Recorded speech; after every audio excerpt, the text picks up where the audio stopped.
you have this little piece here, and we'll get a close-up on this one.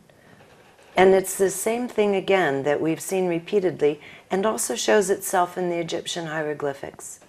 And that is this little person with this cone-shaped head. This pops up all over the world, and this particular artifact is part of a group from? Central America. A farmer found in a cave 3,000 artifacts. 2,500 are stone-made and carvings in stones.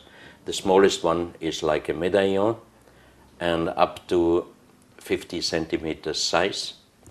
And around 500 pieces are made out of kaolin. Kaolin is a material which normally is used to make porcelain. You cannot carve it, you must put it into a form to get this piece, for example. So it has to be poured into a mold? In a mold. So, but what does it mean? You need the negative form, you need the molding form, and then you can make it. And first of all, you must be a real good artist to be able to make such pieces. Oh, these are amazing pieces. That's number one. And here you have, for example, a complete elongated skull, and this looks exactly like some of the skulls from Ica in Peru. That's very close to the Nazca lines. So it's very strange, and therefore I would be really interested in doing a DNA analysis on some of these skulls. Second, to make 500 pieces, that means you must make 500 negative molding forms, and then the molding form itself. Because you wouldn't be able to reuse the mold. And then you just make, out of each one, you make only one piece. I mean, that wouldn't make any sense. Then we did specific weight checking in Vienna, and we had to put this piece, which you hold now in your hand, we had to put it into the water for the specific weight test. And when I got it back and it was wet, I tried to move a little bit from the patina. As you can see here, this, the patina, was easy to remove. So I was very much surprised, and I thought, oh, this is a fraud, because usually if you have an artifact with such a patina and you put it into the water and you take it out, you cannot remove the patina that easy, because it connects with the original material, the patina. So I talked with a physicist about this, and he explained me that on this material the patina cannot connect to the original material through the because of the nature of the ceramic? Right, the nature of this material. Yes, So he explained, of course, in 100, in 500, in 1,000 years, it's getting a patina, but comparing with other material, the patina would not be able to connect completely with the original material, and that's why it is very simple that you can remove the patina, even it's very old, from this piece is very easy. But again, I was personally, I was surprised, and I thought, oh, this is a fraud, because why you can remove the patina that easy? But if you talk with really good scientists, sometimes you get a good explanation. Well, these are in such incredibly good condition. Yeah. When you said they were found, were they found more or less as a collection or a pile, or were they in the earth?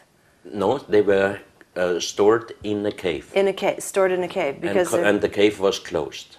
Okay, so I don't know if, I mean, certainly no one's going to take a hammer to them, but they're very lightweight, actually. Yeah. It's almost like it's a type of a clay of some kind, but it's not clay? It's not clay. And they have no idea where these little conehead people came from. These little figures. Yeah, but there are, in this collection, there are many different types of cone heads, of elongated heads, of different eyes and everything. So that means it looks like a collection of really different type of humans or whatsoever. And so it could be humans, it could be non-humans. I mean, you get a lot of the big eyes and the cone heads and the things that we typically see when people have depicted aliens, either through their own experiences or when they found other artwork. Certainly a lot of other artwork exists throughout the world. But the problem with these pieces is that there are some pieces with so perfect end carvings, even in stone, with sun eruptions, showing also black holes, wormholes and such thing. So it's very hard to approve the authenticity of these pieces because they are too good. They're too good. You don't know what culture they came from. And yet, at the same time, there is no, as you say, there's no indication that they're fraudulent. No. And this is interesting. I mean, trying to ascertain what just this one piece means. You have the side of the face of a sharp-toothed creature of some kind, and on the inside of the mouth is the face of a human being, being embedded or housed within another being. And then it looks like technology, like a spaceship even. Like you can be a spaceship very easily. Yeah. I mean, this elliptical part, this, I mean, it seems like we're getting very, very close as a species to starting to see a very interesting human path emerge. And especially I was very surprised when I received the first photos from this collection, because I always said I would not talk about aliens and flying saucers and everything as long as I do not have any approval. Yes. But when I received 500 and more photos from this collection, some of them different kind of stones in carvings, some of them like these pieces here from different material, then you really start thinking, what is this really?